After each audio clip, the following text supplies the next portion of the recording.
9 மணிக்கு மேலே நம்ம வெளியே போக போகிறதில்ல, அதனால் நம்ம ஒரி பண்ணிக்க வேண்டியதில்லை.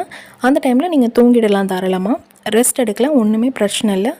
நீங்கள் வெளியே போகணும் அப்படின்னு ஒரு கட்டாயம் இருந்துச்சு, முக்கியமாக உங்களுக்கு ஹாஸ்பிட்டல் போகணும், கண்டிப்பாக வந்து அந்த டைமில் வந்து நமக்கு திடீர்னு இப்போ டெலிவரி பெயின் வந்துருச்சு போய் ஆகணும் அப்படிங்கிற பட்சத்தில் மட்டும் நீங்கள் உங்களை ஷால் வச்சோ அல்லது வேறு எதுவும் துணி வச்சோ கவர் பண்ணிவிட்டு கட்டாயமாக இருக்கிற சமயத்தில் மட்டும் நீங்கள் வெளியே போங்க. மற்றபடி அனாவசியமாக வெளியே போகிறத தவிர்த்துக்கோங்க.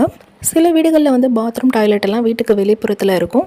அவங்க வந்து வெளியே போகிறதுக்கு பயந்துக்கிட்டு அப்படியே யூரின் எல்லாம் ஹோல்டு பண்ணி வச்சுக்கக்கூடாது, யூரின் இன்ஃபெக்ஷன் வரும். நீங்கள் அந்த மாதிரி சமயத்தில் வந்து எப்படியும் ஒரு 4 மணி நேரம் 4.5 மணி நேரம் கிட்டத்தட்ட இருக்கும். ரொம்ப நேரம் வந்து நம்மளால் யூரின் வந்து ஹோல்டு பண்ண முடியாது. அந்த மாதிரிலாம் பண்ணாதீங்க. நான் சொன்ன மாதிரி ஷால் போல் ஒன்று வச்சுட்டு உங்களை கவர் பண்ணிவிட்டு நீங்கள் போயிட்டு வாங்க தாராளமாக. மற்றபடி நம்ம வீட்டை வந்து கம்ப்ளீட்டாக க்ளீன் பண்ணணும், கிரகணம் முடிஞ்சதுக்கப்புறம் குளிக்கணும் அப்படியெல்லாம் கிடையாது. ஏன்னா நம்ம வந்து அந்த டைமில் தூங்கிட்டு இருப்போம் இல்லையா, யாராலையும் போயிட்டு 1 மணிக்கு 2